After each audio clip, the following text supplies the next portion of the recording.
Nos toca hablar respecto a la introducción de un tema que es sumamente interesante, tiene amplias aplicaciones clínicas.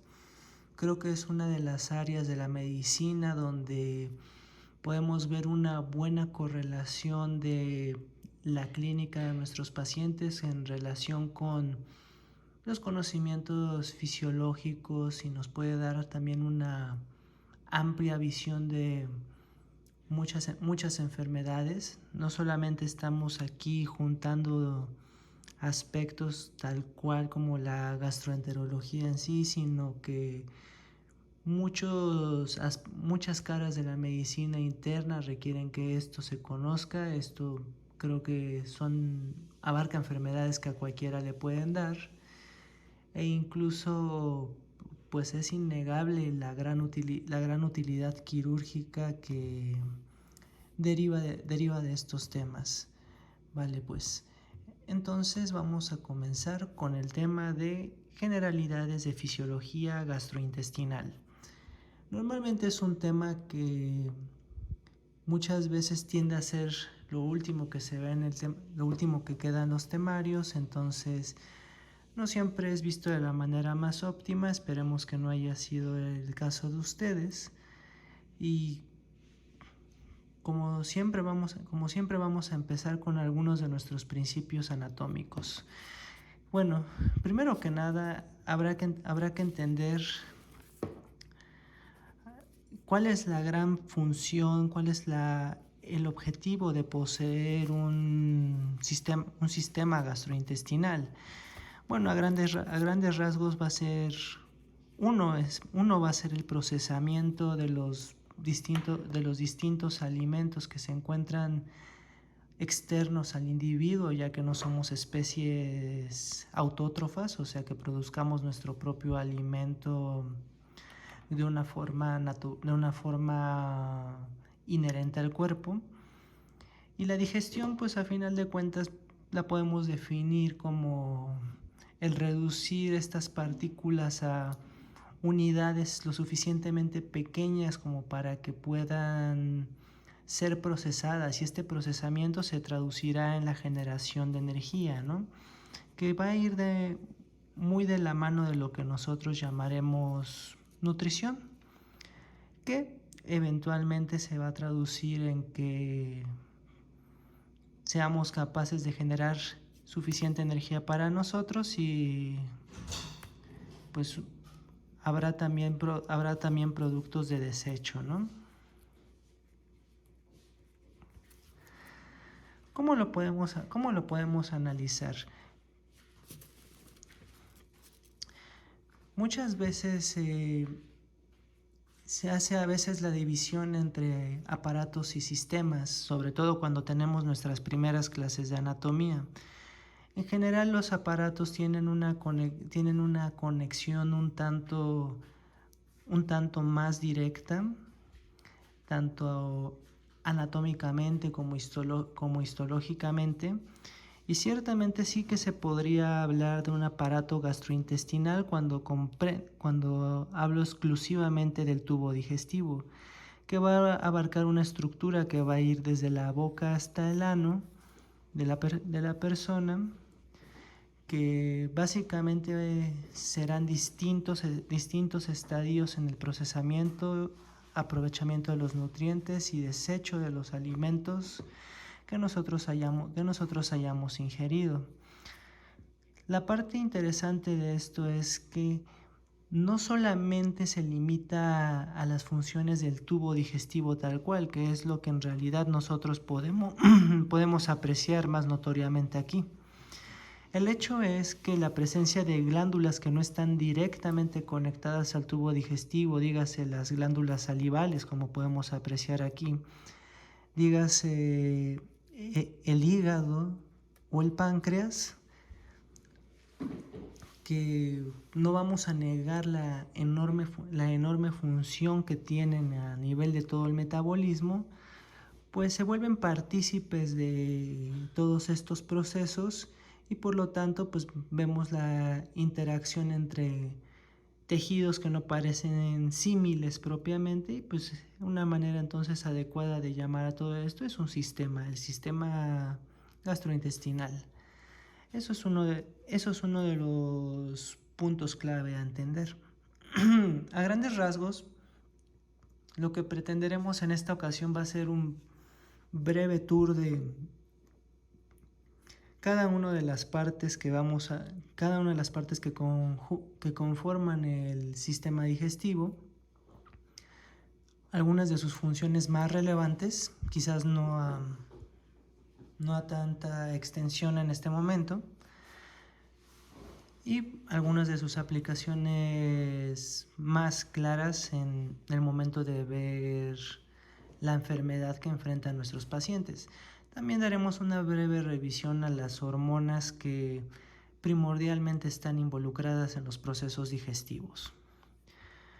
Como siempre, nosotros podemos entender aún mayormente nuestra visión del tubo digestivo, que a pesar de que no es lo único, es algo tan relevante que no vamos a dejar de lado que hay muchos conceptos histológicos importantes a aprovechar. El primero de ellos sería comprender que cuando hablamos de tubo digestivo podemos ubicar distintos segmentos que no hay que quitarles el valor. Visto del exterior, de afuera hacia adentro, podemos apreciar entonces que hay un lumen que es, desde el punto de vista médico, lo que más nos va a interesar en esta ocasión, que va a ir de adentro hacia afuera. Vamos a ver cómo se constituye un epitelio, y este epitelio va a variar dependiendo del distinto segmento digestivo donde nos encontremos. Vamos a ver que estará seguido de una lámina propia e incluso va a tener una capa muscular. Cuando nosotros combinamos estos tres tejidos iniciales, obtenemos lo que sería la primera capa de relevancia, que va a ser la mucosa. Que aquí vamos a ver cómo en este esquema, que es básicamente el mismo que pero en otro corte, va a tener sus distintas propiedades.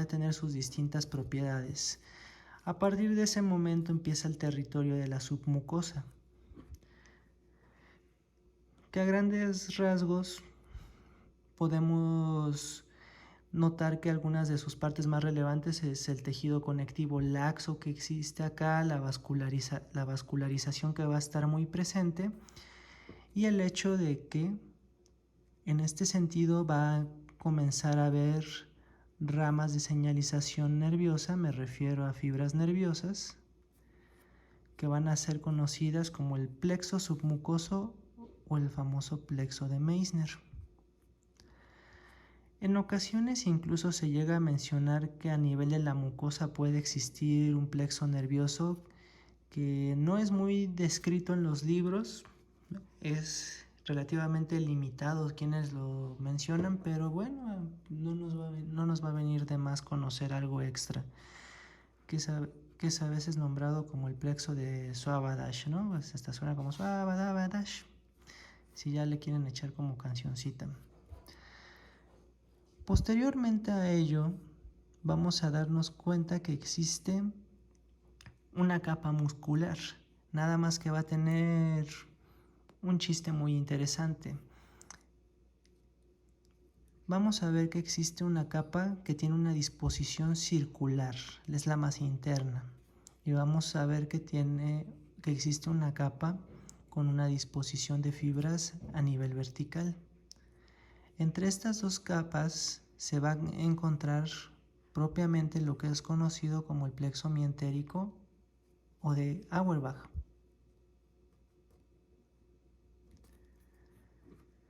Hay que recordar algunas cositas de relevancia. Como les digo, este esquema en realidad pues representa una generalidad, pero cada uno de los distintos tejidos y órganos que vamos a encontrar en el tubo digestivo, pues van a tener, no exacta, sí símil, pero no exactamente lo mismo. Podríamos mencionarles que, por ejemplo, a nivel del estómago existe una tercera capa muscular que es oblicua. Sin embargo, no cambia para propósitos prácticos demasiado al punto al que queremos llegar. Una vez que tenemos comprendido eso, vamos a ver que la capa más externa, que será lo que nosotros nos aproximemos en una cirugía, lo primero que nosotros veríamos a nivel macroscópico, pues será la serosa que está recubriendo propiamente a la víscera o al órgano en cuestión. Todos estos principios son sumamente importantes para ir viendo paso a paso cómo se va desarrollando el proceso de la digestión. Algo que convendría no olvidar es el hecho de que a nivel del sistema nervioso autónomo ustedes ubican las grandes divisiones, ¿no? El simpático y el parasimpático. Sin embargo, desde la perspectiva autonómica, que se refiere a la parte del sistema nervioso que no somos capaces de controlar, que todas sus acciones son involuntarias, vamos a ver que podríamos hacer la división nada desconocida para ustedes en este punto del sistema nervioso entérico, que es prácticamente toda la serie de eventos que ocurren acá. E incluso si pensáramos a nivel de sistema nervioso simpático y parasimpático, entenderíamos que por definición el sistema nervioso autónomo que va a tener más prioridad en esta historia va a ser el sistema nervioso parasimpático. ¿Por qué?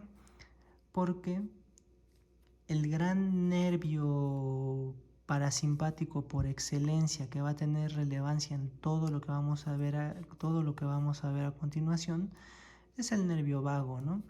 Y nada más recordar que tan vago es que podemos ver que a nivel preganglionar, pues prácticamente va a tratar de alcanzar a largas distancias el órgano blanco, y pues no le deja mucho espacio a una fibra postganglionar para que ocurran sus eventos. Esto es algo que hay que tener muy presente, porque pues también la acetilcolina va a tener este rol protagónico en esto, y es tan relevante como decirles que nuestro sistema nervioso autónomo, que también está asociado un tanto con nuestra psique, con nuestras emociones, muchas veces cuando no hayamos una manera de desahogar cierto estrés, situaciones desafiantes, lo que consideren, podemos empezar a presentar sintomatología de tipo gastrointestinal por las conexiones conjuntas que pueden existir. Otro importante aspecto histológico que vale mucho la pena recordar es que el músculo que recubre mayormente las distintas estructuras del tubo digestivo pues es mayoritariamente músculo liso, que pues si recordamos tampoco está sometido a la voluntad, tiene una estructura un poco diferente, se va a manejar por estructuras como las caveolas, y también algo que no deja de tener importancia es el hecho de que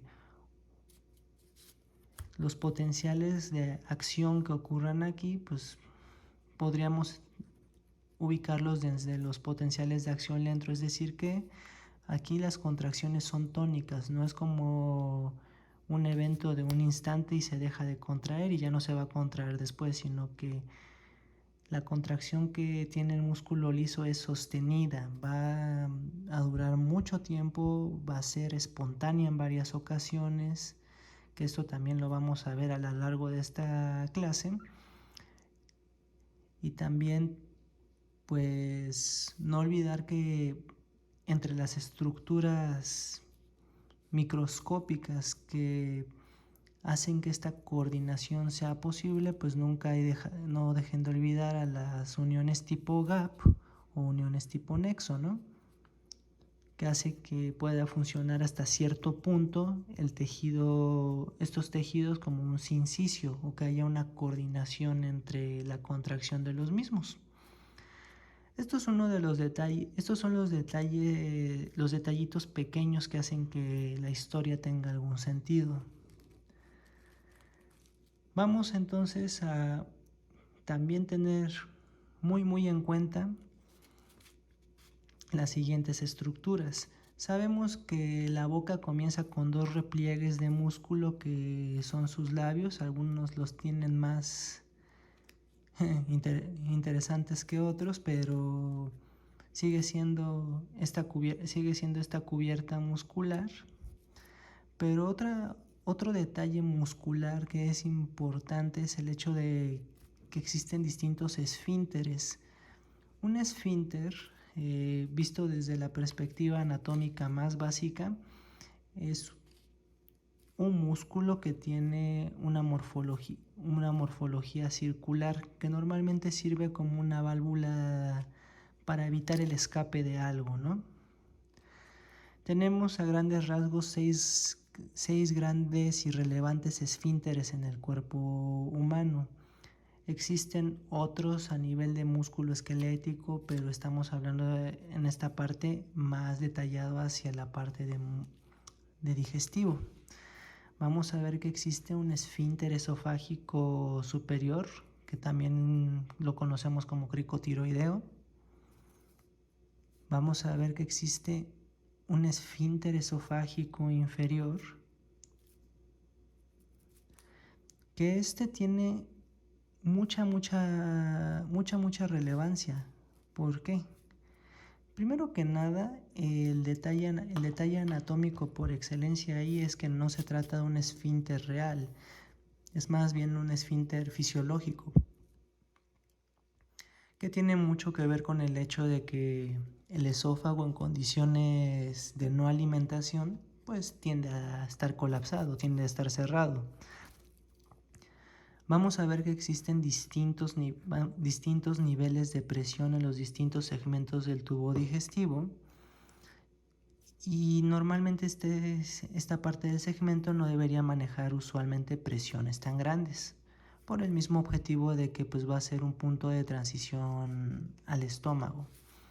Entre los ejemplos más relevantes en este punto para mencionar, y que sus libros sin lugar a duda mencionan, podemos ver, por ejemplo, la enfermedad por reflujo gastroesofágico.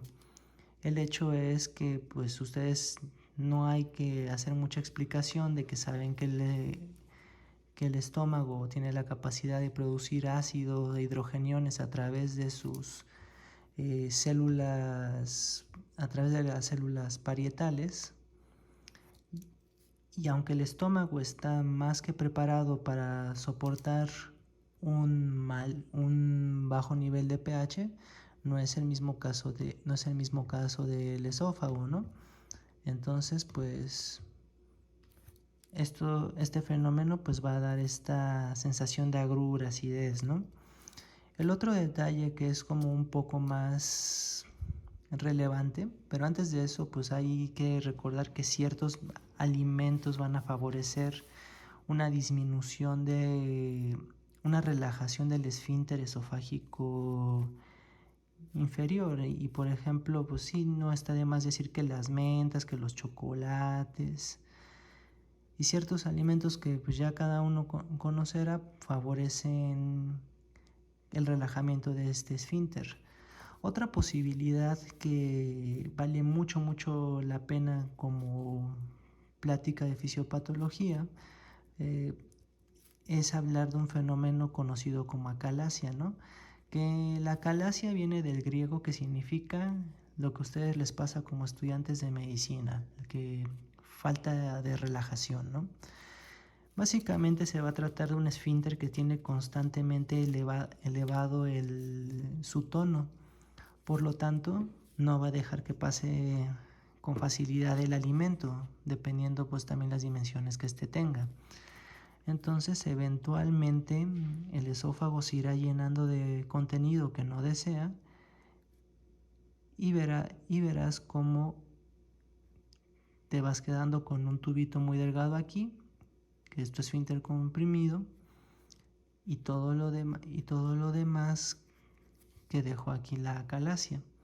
Muchas veces dicen que se forma un esófago como en una copa de vino o en algunas, o dependiendo pues del grado de imaginación que tengas, pues como en un pico de ave. Puede haber distintos problemas en la regulación del tono del esófago, pero de momento como que haya espasmos difusos, otro tipo de detalles que mayormente en este punto no contribuye tanto que lo veamos. Una vez que estamos en el reino del estómago, que pues vaya que si no pasan cosas interesantes ahí, ya nos volvemos a encontrar con un esfínter que es más conocido de la mayoría, que es el píloro. Sabemos que posteriormente a pasar el estómago habrá acceso al intestino delgado, en las porciones del duodeno, yeyuno, ilion, y eventualmente se encontrará con el esfínter iliocecal, que pues es muy importante sobre todo a la hora de entender por qué a una persona le puede dar hasta apendicitis, ¿no? Que es un cuadro pues sumamente común y conocido prácticamente en la generalidad de la sociedad. Vamos a dar el recorrido a nuestro colon, ¿no? O intestino grueso, que pues sabemos que tiene una función mayoritariamente relacionada con la absorción de líquidos, y eventualmente llegaremos a nuestro colon sigmoides, a la parte rectal, y pues tenemos dos esfínteres, que estos van a estar más combinados. Vamos a tener un esfínter formado por puro músculo liso e involuntario, que es esfínter anal interno, y uno que tiene una porción de músculo estriado, que es el esfínter anal externo. Tan relevante es que de no ser por pues tendríamos muchos episodios de incontinencia, y eso es medio inconveniente.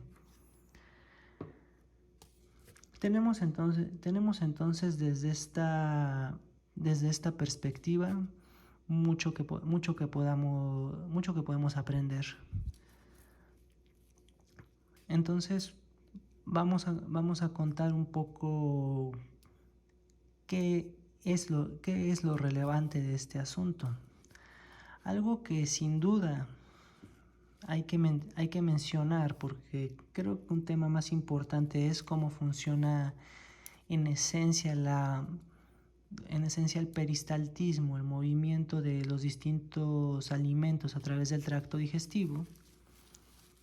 Es el hecho de comprender que también nuestro sistema gastrointestinal no va a diferir mucho del aparato, no va a diferir mucho de cualquier órgano endocrino. ¿Por qué? La cantidad de hormonas que son producidas aquí no es un número nada subestimable, también es sumamente trascendente, y tienen acciones cada una particular, pero en realidad, así como la función de el sistema digestivo es la absorción y la obtención de los nutrientes, otra función sin duda que no parece tan directa es la secreción de distintos componentes, ya sea enzimas y ya sea hormonas o líquidos, para mantener el balance de nuestro individuo. Vamos a ver, por ejemplo, que también varias de estas son conocidas para ustedes. Por ejemplo, la colecistocinina, que es es una revisión muy breve, pero creo que vamos a dejar los puntos clave. La colecistocinina pues se va a producir a nivel de las células y que se encuentran en duodeno y yeyuno, ¿no? Para hacerlo un poquito más fácil, pues a final de cuentas, pues la hormona que tiene creo que más I's en sus letras, pues provendrá de las células I. Vamos a ver que su blanco principal va a ser el páncreas y la vesícula biliar, sin olvidar que aquí tenemos nuestra vesícula. Lo que va a hacer es que la vesícula se contraiga en sí y que haya una relajación del el esfínter de Oddi, ¿no? Para que haya una secreción de las distintas enzimas pancreáticas y también para favorecer pues que haya la circulación de bilis, ¿no? Para el procesamiento y la absorción de grasas. Por ejemplo, tenemos acá el péptido inhibidor gástrico, PIG en este caso. Es un poquito confuso porque también hay un componente conocido como fosfatidilinositolglicol que tiene mucho que ver con la cascada de la coagulación. Entonces tengan cuidado con eso. Va a ser producido por las células K. ¿Y de qué me servirá a mí detener tal cual la actividad del estómago? Bueno, me da un poco de tiempo para que haya mayor absorción de los fluidos a medida que se lentifique el tránsito de los mismos. Necesitamos tiempo, por eso una clara desventaja de la diarrea es que no da ni tiempo para absorber los nutrientes, y el otro es el hecho de que va a favorecer la liberación de insulina. Entonces es un cuerpo que se está preparando para empezar a prácticamente extraer la glucosa posible y manejarla, ¿no? Tenemos la gastrina, que la habíamos visto incluso un poco en el tema de páncreas endocrino. Nada más que aquí sí va a tener su punto de mayor utilidad. Células G no resulta muy difícil establecer la similitud. Sabemos que la gastrina va a actuar a nivel de las células parietales porque es un compuesto producido por las células principales u oxínticas y se va a traducir en la función clave y más importante de este show estomacal, que es el aumento en la secreción de hidrogeniones y favorecer pues la proliferación y crecimiento de las células parietales. Incluso hay un péptido liberador de gastrina, la fuente que tiene es el vago, y vamos a ver que pues va a actuar sobre las células que van a producir la misma gastrina, y su acción pues no les quiero arruinar la sorpresa, ¿verdad? Otra que tiene mucha importancia, por ejemplo, la guanilina, producida en ilion y colon y que va a favorecer la absorción de lípidos. Tenemos algunas que nos resultan un tanto, no digamos desconocidas, pero definitivamente no perfilan en nuestro top 10. Por ejemplo, la neurotensina pues va a favorecer la liberación de histamina, que esto tiene relevancia a nivel del músculo lisointestinal. El péptido YY, que también va a disminuir las secreciones ácidas y va a aumentar el número de enzimas y fluidos, primordialmente a nivel pancreático. La secretina sí hay que recordarla, su función es simple, célula S, y es el aumento del bicarbonato, ¿no? Que también, pues así como el ácido, pues es indispensable para mantener este delicado equilibrio entre algo que me ayuda a procesar las proteínas y escindir en fragmentos más pequeños y digeribles, pero sin devorarse a uno mismo, ¿no? Tenemos el péptido inhibidor vasoactivo, que es una cosa sumamente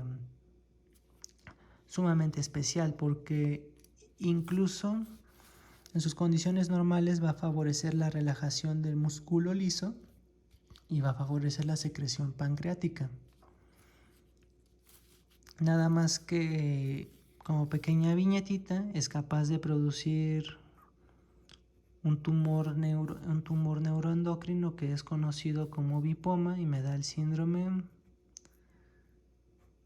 que lo llaman WDHA, que viene del inglés watery diarrhea, diarrea acuosa y acloridria, que es la falta de la disminución del ion cloro. Y la H creo que tenía que ver con un aumento en el número de hidrogeniones. Ahorita a ver si me viene a la cabeza. De todas formas es un concepto que no es necesario que manejen en estos momentos, pero son hormonas que a lo mejor no está uno tan familiarizado al principio. Dejé para el final la que nos va a conectar con las cuestiones más importantes que vamos a revisar el día de hoy, que es, la motilina, que básicamente se va a encargar de la contracción del músculo liso y lo podremos interpretar como la famosa motilidad. ¿Cómo va a comenzar nuestra ruta del sabor fisiológico? Nosotros, por ejemplo, sabemos que todo esto va a empezar en la cavidad oral, ¿no? En la boca. Y básicamente lo que nosotros nos interesa saber es que gracias a la cantidad de dientes que nosotros tenemos, entre más dientes tenemos, más fuerza podemos aplicar sobre la mandíbula. Sabemos que hay estímulos que comienzan desde la percepción sensorial del alimento que pueden causar modificaciones hasta en el pH estomacal, lo vamos a ver más adelante. Pero sobre todo el hecho de que el fenómeno de la masticación, que no deja de ser importante acá, va a estar llevado a cabo va a estar llevado el fenómeno de la masticación y la deglución por la parte de los músculos masticadores que están inervados por el trigémino. Sabemos que, por ejemplo, la deglución no es fácilmente llevada si no existe el sostén y el apoyo de la producción de saliva, mayormente llevada por el nervio, por las eferencias que dé el nervio facial. Y una vez que acceda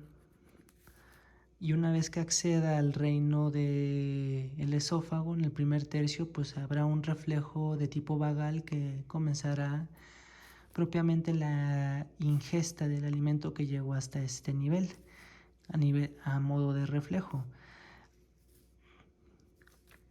Llama la atención, por ejemplo, la saliva. ¿Por qué va a tener relevancia? Porque la saliva en sus contenidos va a tener tantos componentes que van a ser bacteriostáticos, bactericidas, va a tener un componente, lo escribí mal, el lisocima, lactoferrina, lisocima, va a tener el anticuerpo IgA, que pues es el producido por las mucosas. Sabemos que la saliva, y esto es importante recordarlo para cualquier examen futuro, por la misma estructura de las glándulas salivales, lo que es el cloruro de sodio constantemente se va a reabsorber en la glándula salival. Entonces, la saliva va a ser un líquido un tanto hipotónico porque va a presentar disminución en esto. Sin embargo, en condiciones normales, pues vamos a ver que tiene bicarbonato de potasio. Entonces, lo que es potasio, lo que es bicarbonato, sí que lo va a tener más alto comparado con otros líquidos corporales que analicemos. Una pregunta un tanto tramposa que puede llegar a venir o llegar a mencionar es que a medida que pase el tiempo, la capacidad de la glándula salival para absorber el cloruro de sodio va a verse disminuida. Entonces, a medida que vaya pasando más tiempo salivando un individuo adrede, pues va a haber mayor concentración del sodio y cloro eventualmente. Esto es uno de los detalles importantes. Cuando también analizamos lo referente a las glándulas salivales, pues tenemos tres grandes protagonistas aquí. Tenemos a la glándula parótida, que va a producir una secreción mayormente serosa, que no representa más del 20 o el 25% de la producción en general.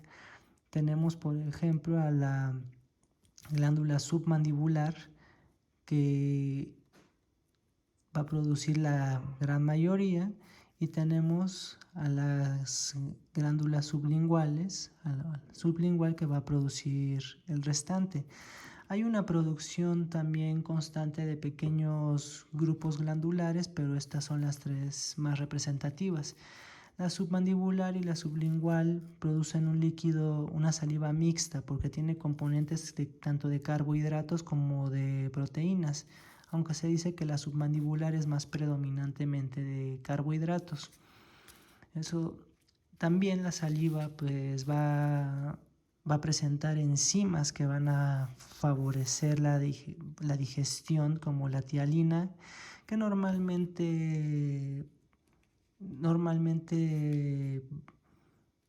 ocurre en los segmentos inferiores, pero desde aquí empieza la digestión de los carbohidratos, y cuando es un niño hay incluso una lipasa lingual, que le podría ayudar más que nada porque los bebés son más dependientes de la leche materna, y pues eso es un producto que tiene grasa.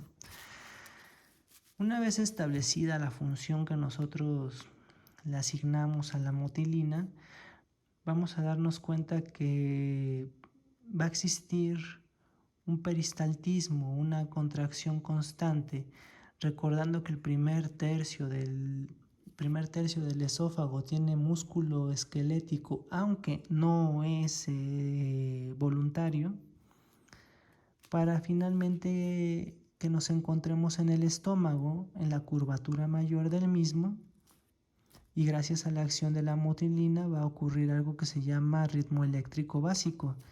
¿De qué se refiere? Se refiere a un complejo de estímulos que van a favorecer la peristalsis desde el estómago a determinado ritmo hacia el resto del tubo digestivo. Lo que ustedes tienen que saber en este punto es que podemos nosotros analizar la diferencia entre el peristaltismo y la segmentación. Porque uno de los pasos más importantes que nosotros necesitamos para que ocurra la digestión es que haya suficiente tiempo expuesto los productos de nuestro interés de absorción al tejido donde serán absorbidos. El peristaltismo normalmente se va a manejar como una constricción de la parte proximal y va a favorecer el movimiento hacia adelante. En cambio, aquí va a pasar algo más curioso con la segmentación, porque esto va a ocurrir como por en medio. Entonces un segmento del bolo alimenticio va a ser desplazado sí hacia adelante, pero otro va a tener un movimiento retrógrado. Esto es importante porque, como se los había mencionado, pues va a aumentar el tiempo de exposición del alimento. Entonces, y eso pues va a favorecer la absorción. Cada uno de los distintos órganos va a tener un ritmo eléctrico básico distinto, pero en realidad la esencia sigue siendo la misma. Es una onda peristáltica para que vaya ocurriendo este proceso de digestión, que finalmente, una vez que se haya logrado llegar al paso de la defecación, que hay una parte nerviosa involucrada en esto, nos daremos cuenta que otra posibilidad que puede existir es que la peristalsis no solo existe cuando estamos propiamente almorzando algo o algo está circulando en nuestros intestinos, sino el hecho es que cuando después de cada alimento va a haber todavía partículas muy pequeñas que no se fueron llevando por el proceso de digestión, y esto va a activar algo que se llama complejo motor migratorio o MMC, que también es un fenómeno que va a ocurrir aproximadamente cada 90 minutos, pensando en una situación en ayuno, y va a tener las siguientes fases. Va a tener la fase 1, fase 2 y fase 3. Varía un poco dependiendo la fuente. La fase 1 dura entre 45 a 60 minutos, la fase 2 entre 30 a 45 y la fase 3, fíjense que es muy poco, 5 a 10 minutos en comparación. Vamos a ver que estas ondas lentas, estas ondas de contracción que habíamos mencionado, aparecen en la fase 1 y en la fase 2 también aparecen, nada más que hay unas pequeñas espiguitas como si fueran marcapasos, pero cuando llegamos a la fase 3 están al máximo. Y vemos que el efecto claro es qué nivel de contracción va a manejar. La fase 1 pues prácticamente no nos da mucho que ofrecer, la fase 2 pues hay alguito y la fase 3 es un tanto más constante. Estos son algunos de los detalles más esenciales que nosotros tenemos que tomar en consideración cuando estamos estudiando el sistema digestivo. Vamos a ver.